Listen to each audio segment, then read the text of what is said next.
again, and welcome to the second update on my hidden sidings project.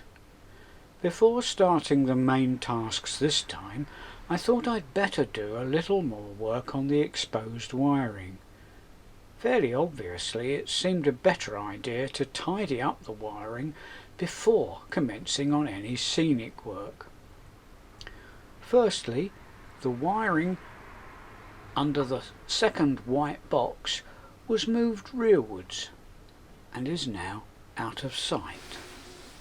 Secondly, the exposed wiring on the point motors has also been moved and tidied up, so hopefully it should now all be hidden when the buildings are placed over them.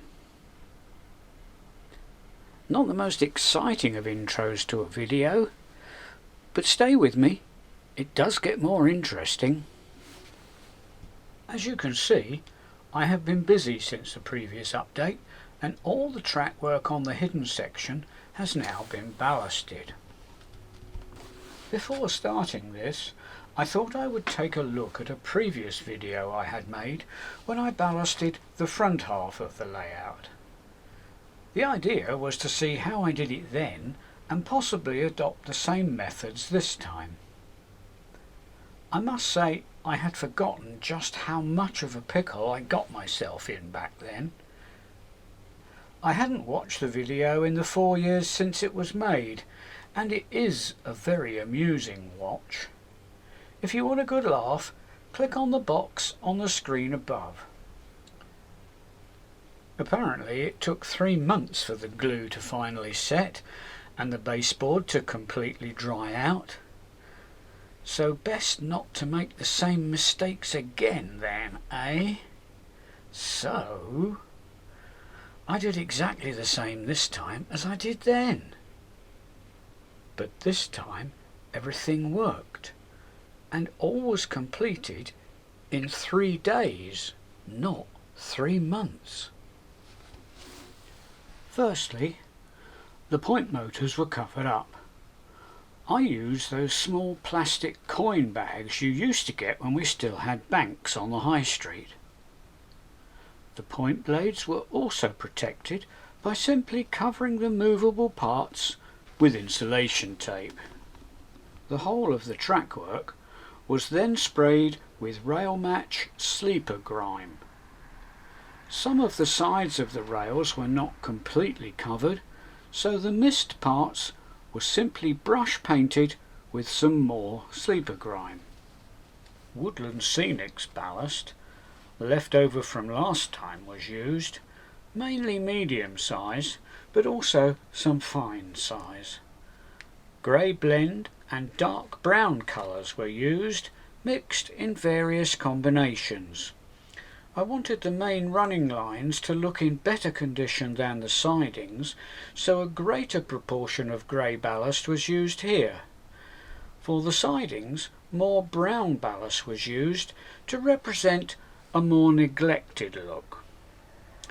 Some of the finer sized ballast was used towards the back ends of the sidings, but I'm not sure it really shows up. Once the ballast on the main tracks was fully dry, the points were carefully ballasted, making sure that the point blades were not glued shut, but still worked. Phoenix Precision Paint's Dirty Black was then airbrushed onto the entry areas of the sidings where locos might stand, to represent coal and oil that might have been dropped here. However, the contrast between the main running lines and these darker areas was now too great, and the main lines just looked too white and bright.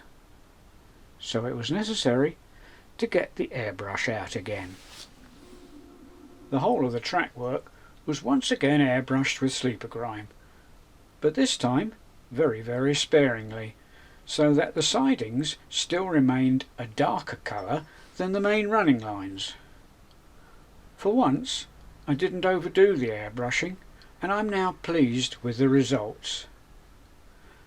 I mentioned earlier that the main ballasting operation took 3 days, but the extra work here about doubled that. But Still much better than 3 months, and nowhere near as long as I thought it might take. To avoid the temptation of going over the ballasting again and probably spoiling its appearance, I then concentrated my efforts on those 2 darned white boxes at the back right end of the layout. The original rather loose idea was to have some terraced houses on top of the boxes, fronted by some arches. However, this would rather look as if the houses had just been plonked there. It would also leave an awkward, unrealistic space where the main tracks disappear through the back scene. There. Much thought was given to this, and much doodling later, an answer presented itself. The solution was to place a long piece of ply on top of the boxes, extending over the tracks to the right-hand edge of the baseboard. A tunnel mouth on the front would look better, and would also give room for perhaps a small town square on top. The piece of ply would not be fixed down in case access is required to the electrical gubbins under the white boxes.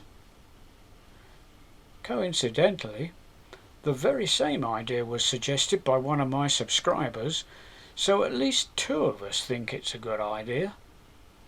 I give him a shout out in the description box below. In case anyone thinks it's unprototypical to have a railway tunnel burrowing directly under a town, take a look at King Street, Belper, where the Midland Main Line does just that. And I'm sure there must be other examples up and down the network. The ply is supported by a small batten fixed to the back scene at the baseboard end, and by this dummy tunnel mouth to the front. The dummy will be disguised in due course, but a small problem is that no commercially available tunnel mouths fit the space I have available. The 2 arches are of different widths, mainly due to the very small radius curves I have in this area, so more thinking and doodling will be required, methinks. In the meantime, to give some idea of what I'm aiming for, a shot of a partially completed Metcalfe stone terraced house, posed roughly where it might end up. As a bonus, because the ply is removable, I should be able to detail this area in the comfort of our house rather than in the cold of the garage. Some serious terraced house building is now called for. I'm thoroughly enjoying this latest project, and it's going well. But that's all for now. See you next time.